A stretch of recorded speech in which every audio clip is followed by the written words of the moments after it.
during your lunch hour. As I said, I'm Courtney Lewis, Content Director here with the KC Chamber. Just a couple of housekeeping items before we begin. You'll notice the webinar has audio and video turned off. This helps save bandwidth to keep this from jumping and freezing. You will be able to ask questions. We'll be using the chat function at the bottom center of your video screen, and our presenter will let us know when it's time to ask questions. And also, we will be adding this webinar to our KC Chamber Knowledge Hub that has all of our recent COVID-19 webinars available. So you'll be able to find that at kcchamber.com. We are very excited to bring you this morning's topic of remote leadership during the COVID-19 crisis. Most employees who've shifted to working from home during the past month have encountered new challenges, from managing families while working to staying connected to other members of our teams and just keeping track of the job itself. But leading from home is an even bigger challenge. That's why we're so pleased to welcome Marina Davis, Director, Organization and Talent Development at CBIZ Benefits and Insurance Services.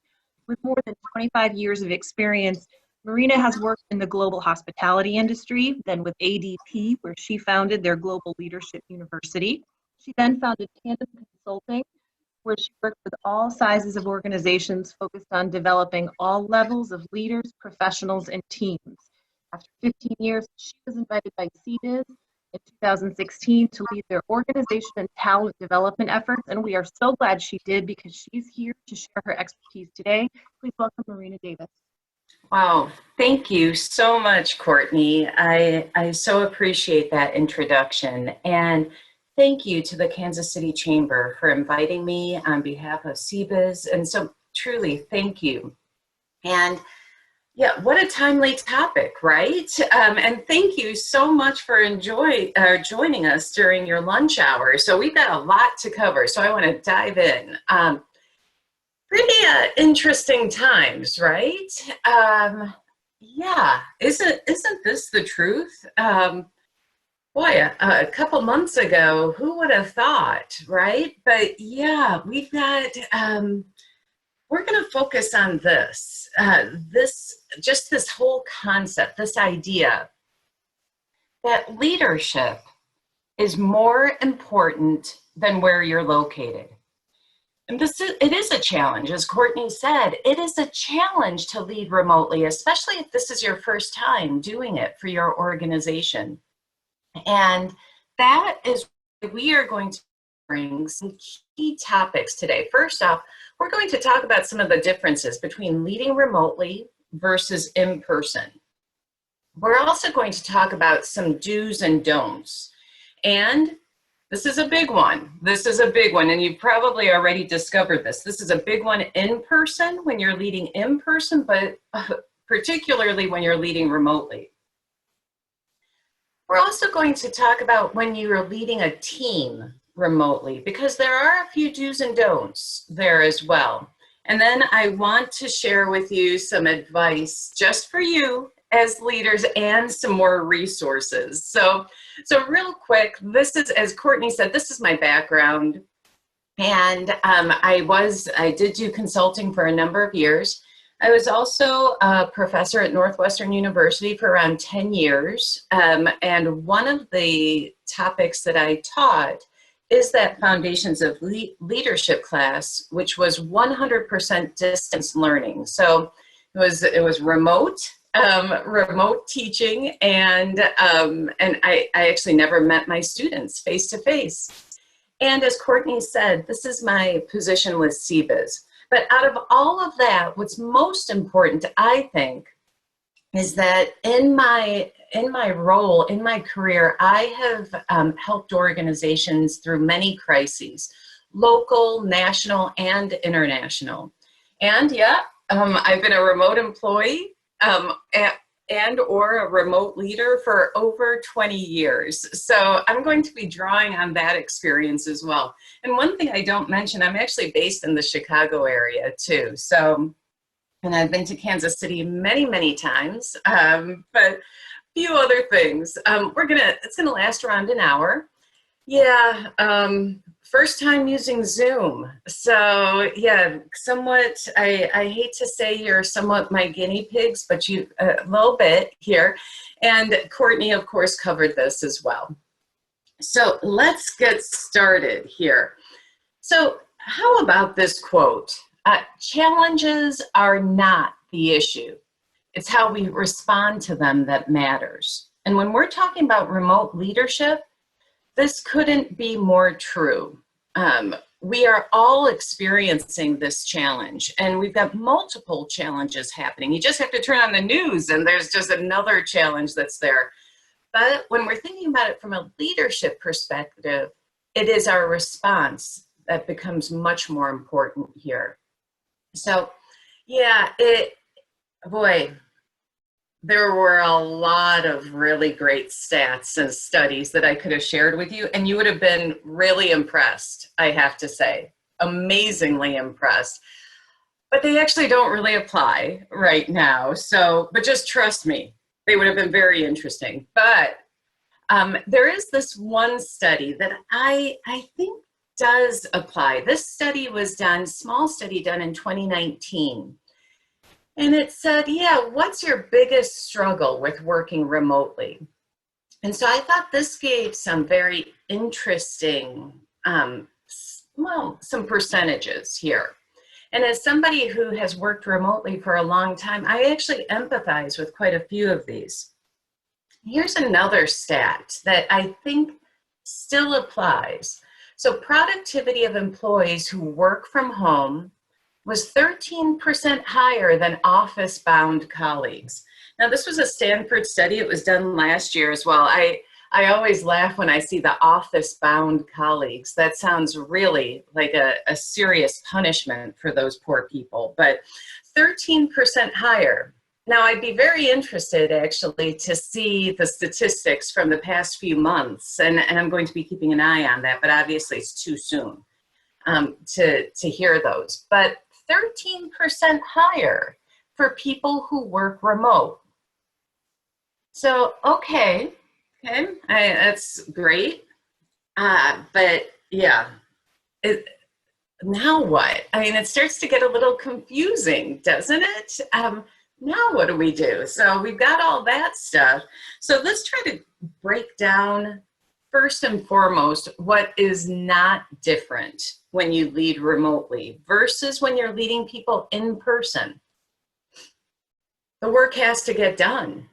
You have experienced that. I am sure the work has to get done. There is still a need for leadership, no matter if you're working remotely or in person. There's a need for communication, of course, and a need to feel that connection. But what is different? Well, okay. I know that's kind of confusing because, yeah, this is different still because all of those things are probably done a little differently when you're leading remotely. And that's really what I want to get into with you. I do want to mention at this point, there is going to be a handout that's posted, so there's no need to take notes or on any of the tips that I give you or advice. So just please sit back, enjoy your lunch as I dive in here. So let's talk about what's different more specifically. First off, distance impacts how we actually feel about people. So there can be an unshared sense of identity. And this type of social distancing is different than the one that you've been hearing about. But if you're used to seeing your colleagues or your team, your direct reports face to face, when they aren't seeing you face to face right now and vice versa, there can start to feel like we aren't really, we don't have that team feeling going on. And there can be that feeling of an us versus them or a me versus you, which of course increases the potential for conflict. Distance also impacts what we know about people.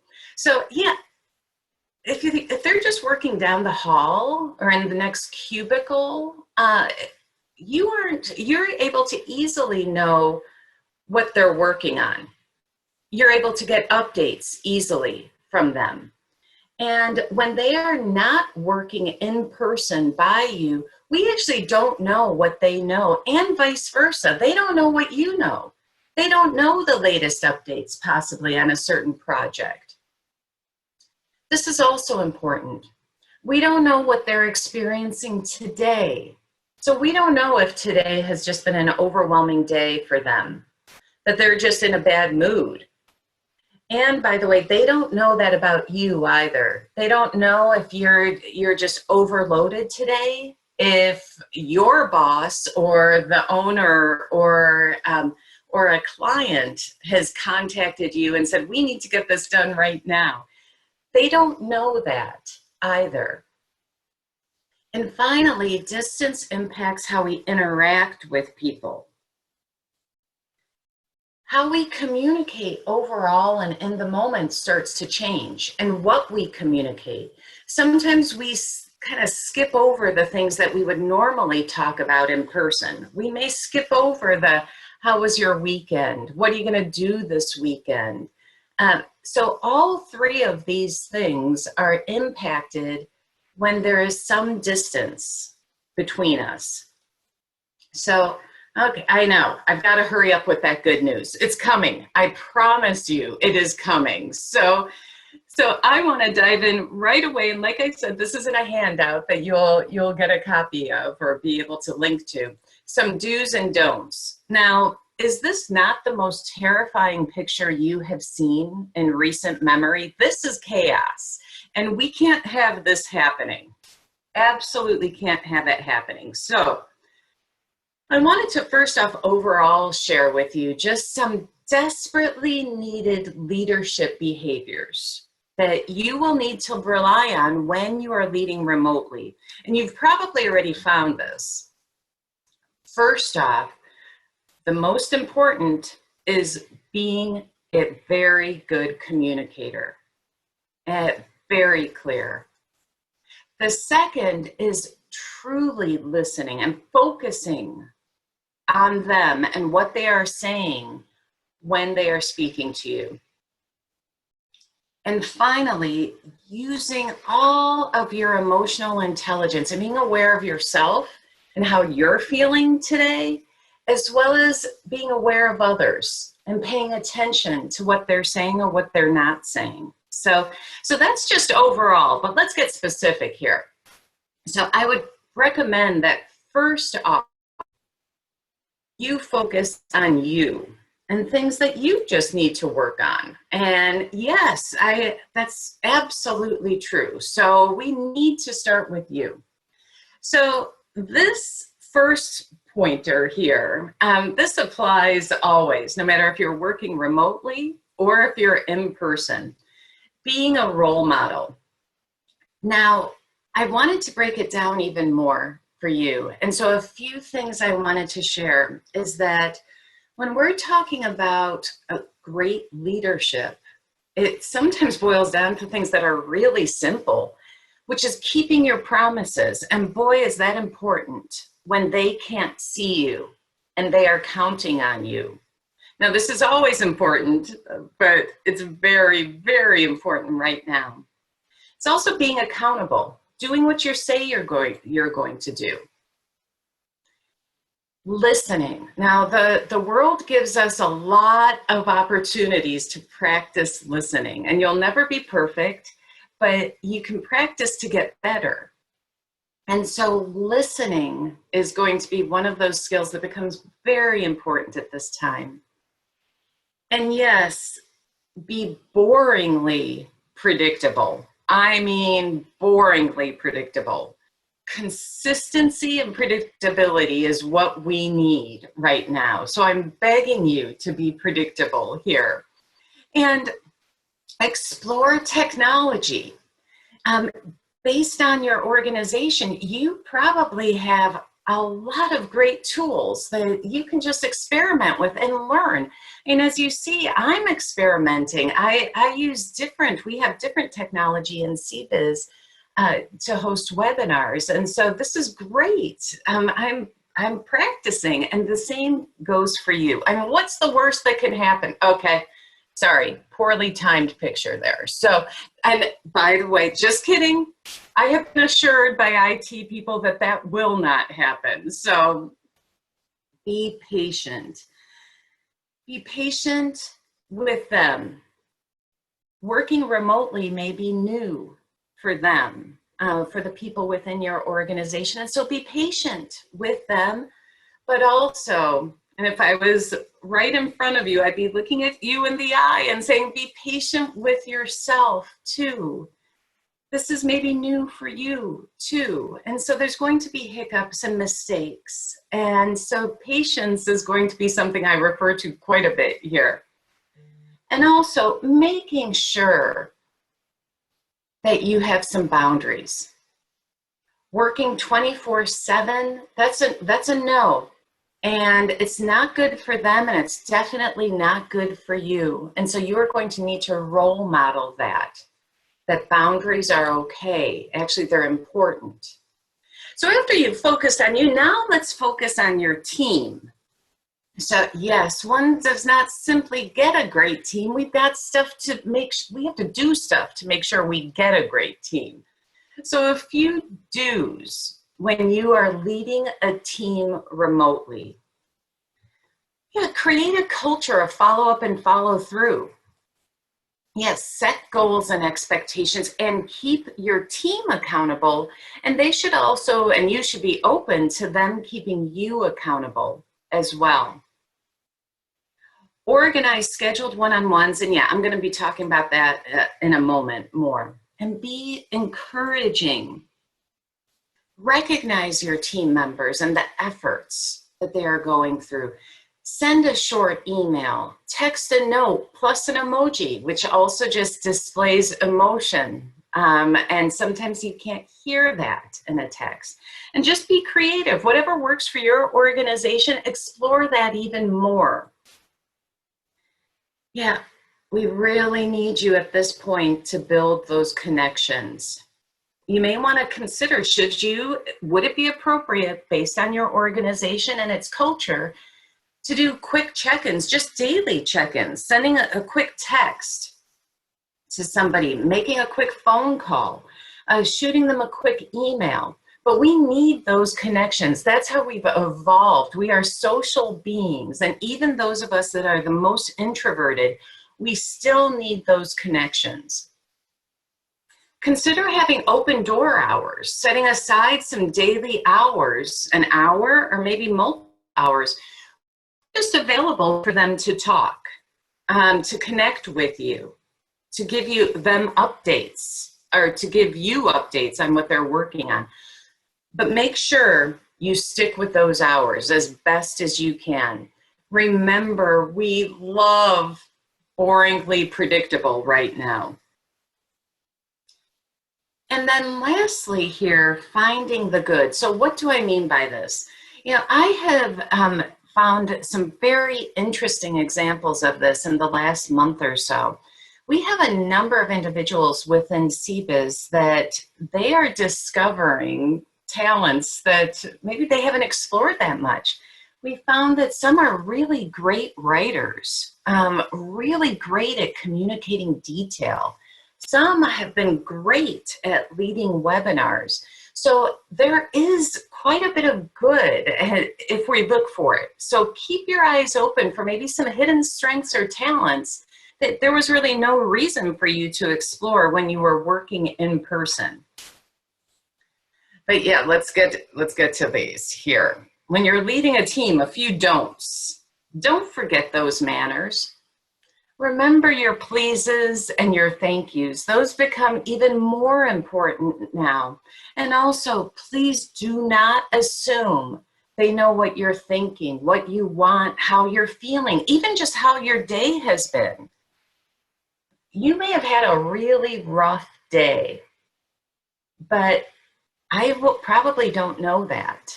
And so please make sure that those assumptions aren't happening. Don't be disrespectful of their time. By the way, don't you just love that one? I mean, that makes me chuckle. That one makes me chuckle here. Also, please make sure you don't focus more on their schedule versus results. You really want to be checking at this point, what results are they getting? Now, based on your organization, the schedule will also potentially be very important too. But please make sure you are also asking and checking on those results. Also, be careful not to micromanage. It's also known as overleading. Yeah, lead based on what they need. And do they need daily check-ins or every other day? I mean, some may say, hey, no need to check on me. I'm good. Well, you probably need more than that. So then you need to explain to them why you are going to need to have daily check-ins or weekly check-ins. And also, don't let standards or expectations slide. That can be a trap when we're leading people remotely. You still have standards that you're expecting. Your organization has expectations of things that need to get done. And so those shouldn't slide just because we are in a different type of work environment right now. Which ties to this. Please make sure you do not lose sight of business goals. Obviously, your organization has goals and objectives that need to be met. This is not the time to lose sight of them. Actually, there's never a time to lose sight of them. Which brings me to communication. So there are a lot, gosh, there's so much on communication here. And I tried to narrow it down for you, just to give you kind of the key points that I would want to know. So I go back to this study that was done last year, and I highlighted some of the things that seem to me, at least, that are tied to communication. And as you see, there's quite a few.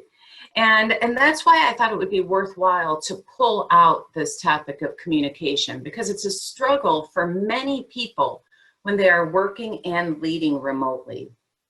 So I think this is important for you to know. This is a well-quoted study here, and what this author found was that when we're looking at communicating with individuals, 7% of effective communication is the words that we use. 38% is our tone or our voice. So it's the tone of our voice, but also the tone of whatever we've communicated. And then a whopping 55% is our body language. So you're probably already picking up on, we may have a problem here when we're leading people remotely. Some additional challenges are that, yeah, misinterpretations can happen, of course. And these misinterpretations, it can affect morale, engagement, productivity, and creativity. And you have all probably just misinterpreted or just felt like somebody within your organization said something that you just weren't sure about. So maybe you went home that night and you were thinking about it over the weekend. So misinterpretations can actually affect quite a bit. And yeah, funny in person, but not so much when you're remote. Yeah, sometimes we need that body language to be able to interpret humor well. Another problem when communicating remotely is that normal flow of conversation is disrupted. So can be a delay. It can work to our advantage sometimes, for sure, but that delay can postpone just the conversation, the information being internalized, as well as sometimes we don't know how somebody's reacting, and that can work against us as leaders. So without immediate responses, inability to read body language, which is 55%, Yeah, all of those things can happen. Distractions can happen. We can start to second guess ourselves and we start to feel frustrated. And I know I hate it too, but there is good news. We've been practicing for this moment for years because we've been practicing with emails, with texting, with instant messaging, with video conferences. We've been practicing, so we're up to this challenge, thankfully. So I want to share with you the choices that you have when you are communicating with your organization remotely. So on this chart, we start on the left-hand side with synchronous, and those are how people in my field phrase things. So synchronous or real-time communication. And then all the way to the right, asynchronous communication, or how we communicate is going to be delayed. So real-time communication is a video call, a conference call where we're using video, or yes, an actual phone call, voice to voice. So that is real time. So that's back and forth. We're going back and forth here. Well, as we move a little further to the right, instant messaging or chats, there is a delay, even a few seconds. It can be longer than that though. Texting, even more of a delay is possible. And then ultimately email.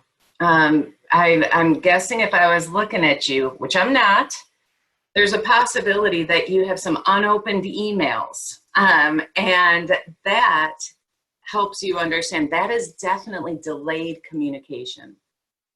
So the appropriate question here is to ask, so how do you choose which one? And these are all considerations for you. As a leader, you need to decide. Do you need an immediate response? If so, you probably want to pick up the phone. How much detail do you need? Do you need a lot of detail? Well, maybe email would be good. If it's an emotionally filled conversation that needs to take place, maybe again, a phone call. So we have these choices as leaders, and we have to choose wisely, as I'm going to get into here. So yes, because this can happen when we are not seeing people. We don't know how they're feeling about our communication. So as a leader, a few considerations. When you are communicating with your organization, making sure that you are consistent, clear, and courteous. Of course, all of those things. Relying on quality versus quantity, for sure. Understanding context overall. Making sure that you're not reacting just to one sentence in an email, but reading it overall, potentially reading the entire thread. Making sure you're promoting teamwork. And please, making sure you are staying calm under pressure.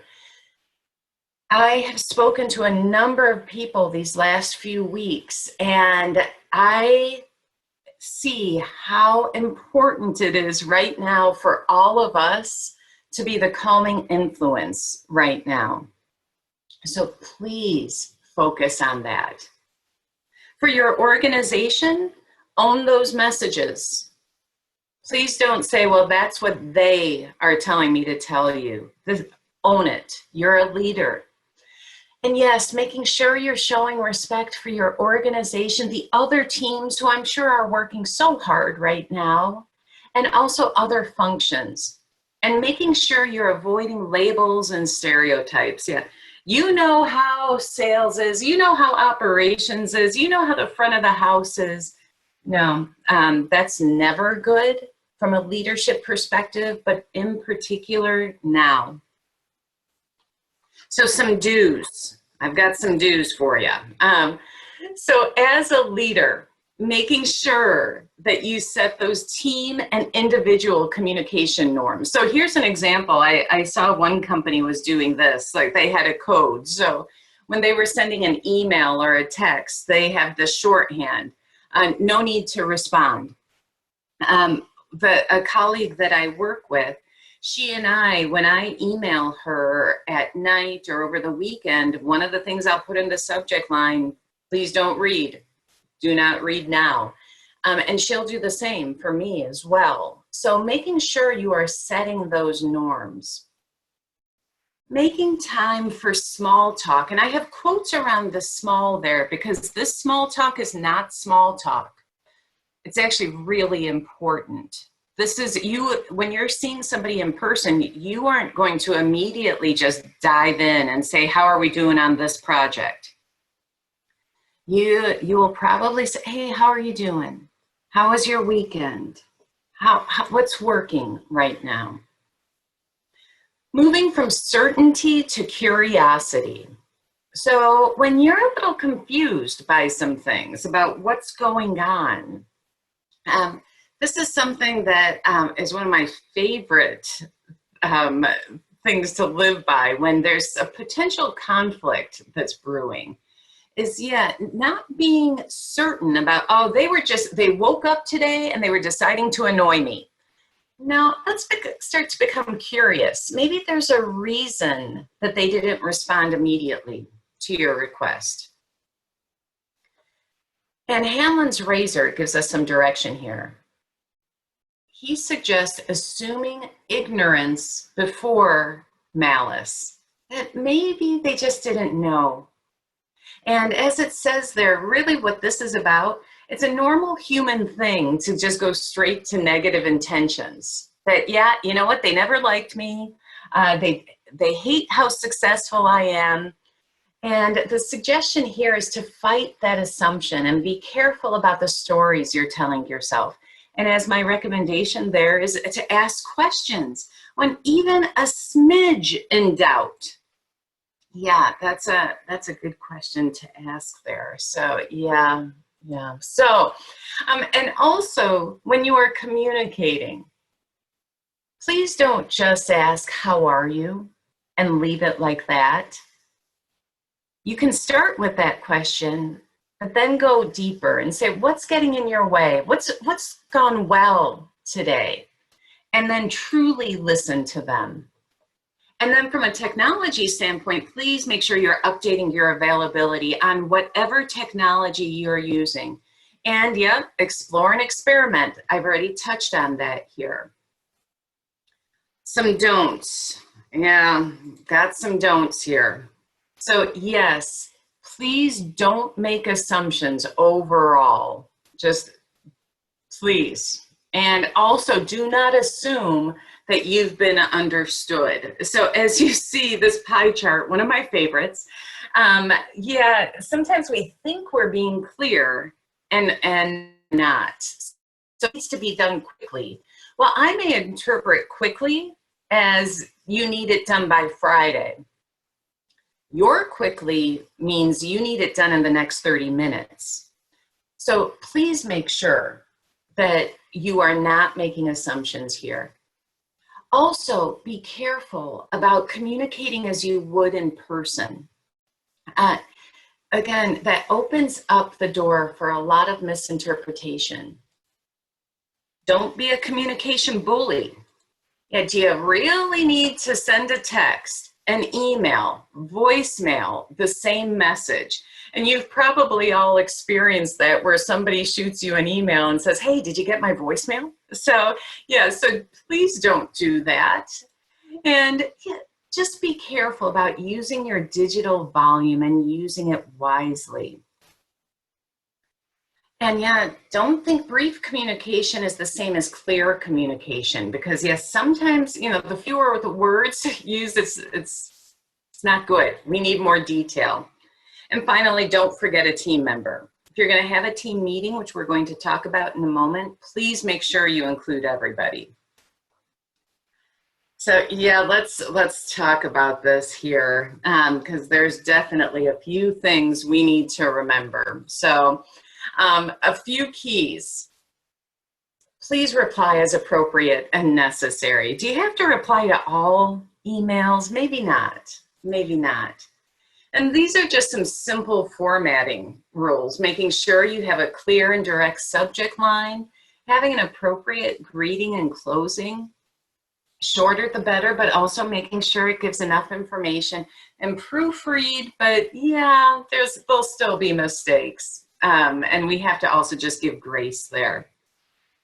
Yeah, I'd highly recommend putting email addresses in last. For any of you that have accidentally sent an email too soon, I'm talking to you. We understand, right? And just do that double check. Do you have the right recipients there? And yes, please think twice before replying to all. And trust me, all of your colleagues are thanking you for that. And being careful about copying people or blind copying people. And finally, for this piece, just make the assumption nothing is confidential. Just assume that. If you assume that, there won't be any issues. And if you have a tough message, and I have seen actually quite a few, I saw another one this morning, just some tough emails that are coming in. And yeah, please, before you as a leader respond, check your tone. Just check it. If you aren't sure, if you're sounding maybe a little snippy, have a trusted colleague read it. So please check your tone. And yeah, 80% of the conversations probably should stay in your head. That may be even low there. And please pause. And you've got a lot of options when you're pausing. And yeah, just if you do not need to respond immediately, step away from the keyboard. Step away, push away from your desk or wherever you're working, please. And reflect on these things here. Because you're the leader. And the volume of what you say is much louder to them versus what they sent to you. So we need you to do these two things. Check your tone and pause. Okay, well, there's a good chance that some of you who are listening are leading a team. So I wanted to make sure that I covered a few do's and don'ts about leading a team remotely. So a few do's. Yeah, check your team communication. Enough time has gone by for you to have some idea of what's going on here. And just check, are the email threads getting too long? Are too many people, is everyone copied on everything? What's working, what's not working? And do you need to get some feedback from some people? I would also recommend you doing impromptu check-ins with your team members. Yeah, just checking in using whatever technology your organization uses. It's good for them to hear from you. And I can tell you, based on the timing we're at right now, they need it. And consider sending some team updates based on your organization and the work that you do, weekly, daily, every other week, and just make sure your tone is encouraging and informative. And I would also highly recommend you schedule some one-on-one calls, and these are scheduled. And consider doing it with each of your direct reports. And here's a few things that I would just recommend that you discuss. Doing, as I said, that small talk, kind of that virtual water cooler. How are you doing? What are the challenges you're experiencing? And then having this conversation. If you haven't already done this, I'd recommend you do this. Yeah. How often should we have a scheduled call? What works for you? What works for me? When should we do it? And then you send out that calendar invite immediately. And let's talk about what's going to be discussed. And then, yes, what agreements do we need to come up with regard to how we're going to communicate between calls? And what are your preferences as well? And then, yeah, if anything feels a little weird based on how we've communicated with each other, we're going to agree to ask each other and do just a gut check. Our goal here is to minimize misinterpretations, which means we are then minimizing the possibility for conflict. And you as leaders, you don't have time to deal with that. So let's do what we can to make sure we nip it in the bud here. Yeah, because we don't want people wondering, are you mocking me? So some team dues, few things. Yeah, holding a weekly or bi-weekly, based on your organization, you decide what works for you. Holding a weekly team meeting. And yeah, technology is our friend. So again, explore and include everyone as appropriate for your organization. Yeah, ask an opening question. You can ask some funny things. Yeah, what's one thing you did this week you didn't expect to? What's the funniest thing that happened this week? Seek feedback from them as a team. What's working, what's not? What do we have to adjust? And how are we communicating with each other? Is it working for us? And yes, being patient with each other. This is new for many people. And so, being prepared to laugh about some things.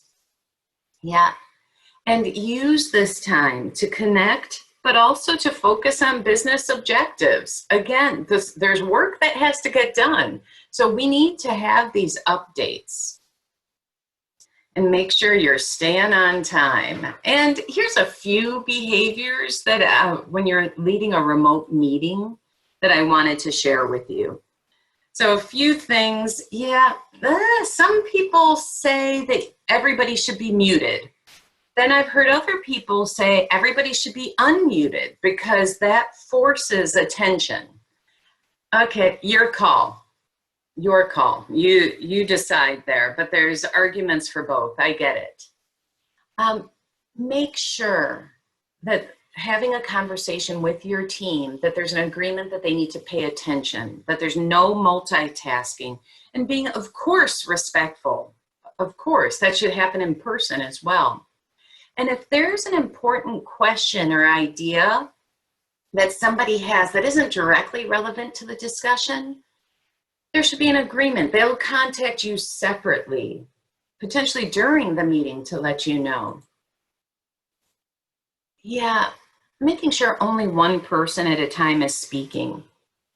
And yeah, when commenting, I was on a call last week and there were around 12 or 13 people on it. And it was starting to get confusing who was talking. And so if you lead a larger team or a larger organization, have people say, okay, this is Marina, and this is what, and I'd like to update you on this. Now, obviously, if it's just you and another person, that may be a little awkward. So you don't need to do it then. So, and yeah, you're going to figure this out. It's not set in stone. And truly, patience is so important here. And there'll be mistakes made.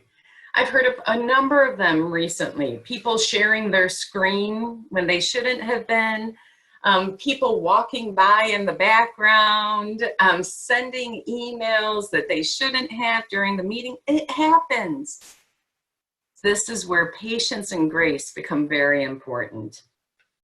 Well, now for some advice. And okay, I am good at sarcastic comments. I have to be honest, but I'm pretty good with advice too. So I'd like to give you a few thoughts here. Leaders, you've got so much on your shoulders and you need support too. So please make sure I'm talking to you and I'm pointing my finger at you in a polite way, by the way. Connect with colleagues, talk with them, find out how they're doing, share how you are doing, and laugh. If I was talking to you one-on-one, would you be able to tell me that you've laughed today, yesterday? I hope so. Monitor your work hours. And I speak from experience, it can be pretty easy to work much longer than you normally do. Your office is maybe just right down the hall. So monitor those work hours. We don't want you getting burnt out. Making sure you're taking breaks. There's quite a bit of research on this. So please take those breaks and take time for yourself. And yes, reflect for yourself. What are you learning about yourself? How about you as a leader? What are you learning? And what are you learning about your team? And how can you help others? That is one thing we know that makes us feel better, is when we figure out ways to help others. And you know what? When push comes to shove, look up pictures of kittens and puppies. That makes everybody happy. So you've got this. And okay, don't be skeptical. You've got this. You absolutely do. And I'd like to leave you with this quote, and it's a long quote, and you've probably seen this before. It's by Teddy Roosevelt. I'm going to read it. It's not the critic who counts, not the man who points out how the strong man stumbles or where the doer of deeds could have done them better. The credit belongs to the man who's actually in the arena, whose face is marred by dust and sweat and blood, who strives valiantly and who errs and who comes just short again and again, who knows great enthusiasms and great devotions, who spends himself in a worthy cause, who at the best knows in the end the triumph of high achievement, and who at the worst, if he fails, at least fails while daring greatly, so that his place shall never be with those cold and timid souls who neither know victory nor defeat. I share that with you because you are in the arena. As leaders, yes, you're in the middle of this, trying to figure it out and adjusting and working, doing whatever you can to help your organization be as effective as possible. And yeah, there's things you could do differently, maybe. You look back and think, gosh, I wish I would have started to do this with communication. I wish I would have practiced with this technology. Yeah, but you know what? You're trying. And as leaders, we're in the middle of it. And you know, you're daring greatly. And so it would be horrible malpractice if I didn't share some more resources with you.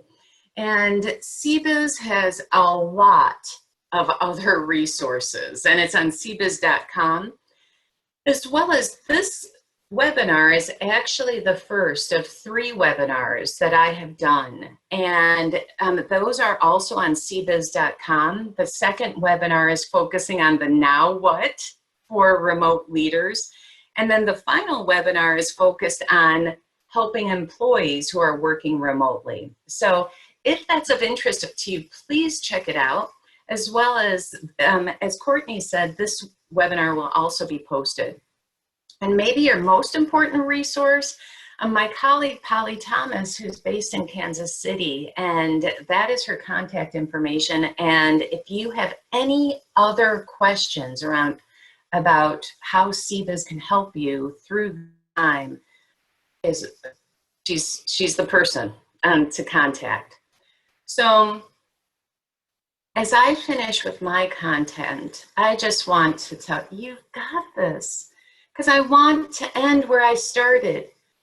Leadership, by far, is more important than where you're sitting. The strength of who you are is much more important than where you are. So I thank you so much for your time. And now I would love to open it up for questions, if there are any. Hi everyone, this is Courtney Lewis again. If you have questions, go ahead and type them in the chat function and I'll make sure Marina sees them and they are relayed to her.